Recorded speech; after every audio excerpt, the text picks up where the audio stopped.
Thank you, Mr. President. I want to talk for a few minutes, Mr. President, about the good people of China, about Confucius Institutes, and the Chinese Communist Party. I meant what I said when I referred to the good people of China. You visited China, Mr. President. The people of China are wonderful people.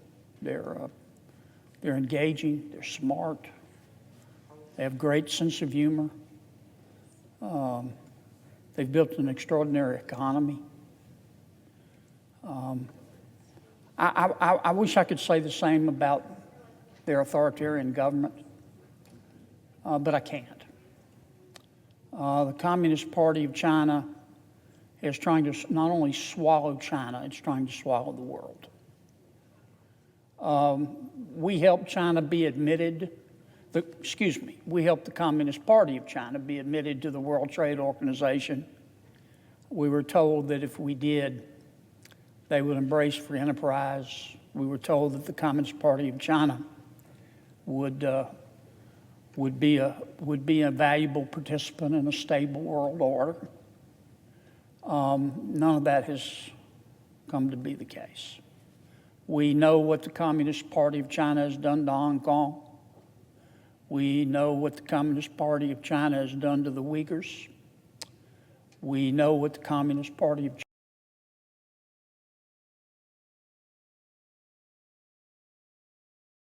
China has done to the wonderful, wonderful people of Tibet. But I did want to make that distinction between the authoritarian government, the Communist Party of China, and the Chinese people.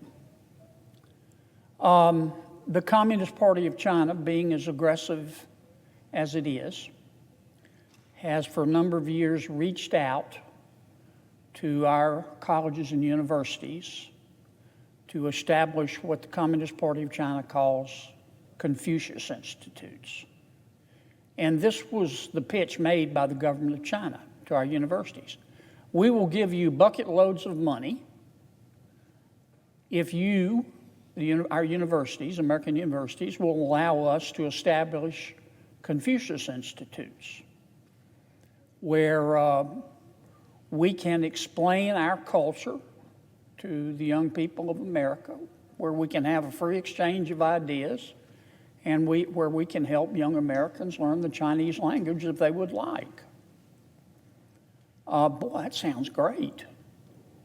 You know, I'll take a dozen of those. But the Communist Party of China, being the Communist Party of China, that's not how our Confucius Institutes have worked out. These institutes run by the authoritarian government of China will not allow the free exchange of ideas. They will not allow anyone to talk about the Uyghurs or the people of Tibet or Hong Kong or what happened at Tiananmen Square. They meaning the Communist Party of China, has used these Confucius Institutes as propaganda arms of their government. Now, many of our universities have done the right thing. They've said, nope, we stand for the free exchange of ideas. And if you're going to come on our campus and tell our people that there are things that they can't talk about, then respectfully, the Confucius Institutes, need to leave our campus. But some of our universities haven't done the right thing. I'm not suggesting that, I'm not cynical enough to suggest that it's all about the money, but you can't ignore the fact that I think the Communist Party of China has given our universities through the years, don't hold me to this figure exactly, but about $150 million to set up these Confucius Institutes. And universities, they build that money into their budgets, so they're reluctant to see the Confucius Institutes leave. Not all of our universities, but some of them. I recognize the economic reality. I have a bill that would say we wouldn't get rid of Confucius Institutes. It would just tell our universities that you've got to properly manage them.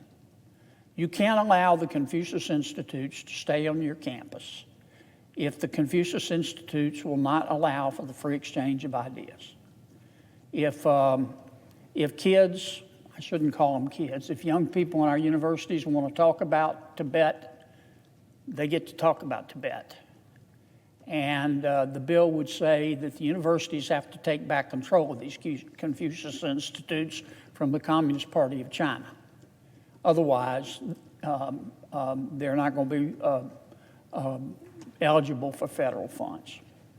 Now, my bill, once again, it doesn't kick anybody off campus. It just says you've got to, the Communist Party of China, has got to do what you originally told us you were going to do.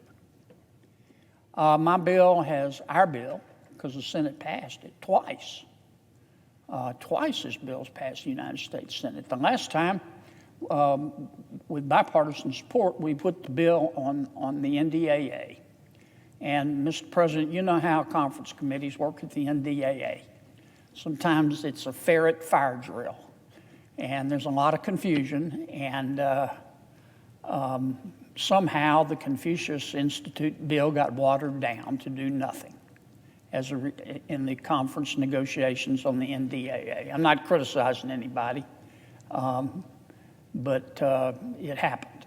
So I'm going to ask my colleagues on both sides of the aisle to pass the Confucius Institute Act for a third time, and hope in our new Congress we can keep teeth in it in working with our colleagues, not only in the Senate, but in the House. And toward that end, Mr. President, I'd like to ask unanimous consent that the Senate proceed to the immediate consideration of S-590, introduced earlier today. The clerk will report. S-590, a bill to establish limitations regarding Confucius Institutes and for other purposes. Without objection, the Senate will proceed to the measure. Mr. President, I ask unanimous consent that the bill be considered read a third time and passed, and that the motion to reconsider be considered made and laid upon the table. Is there objection? Without objection. Thank you, Mr. President. Mr. President, since we've got a few minutes here, I think Senator Sanders is supposed to be next. Am I right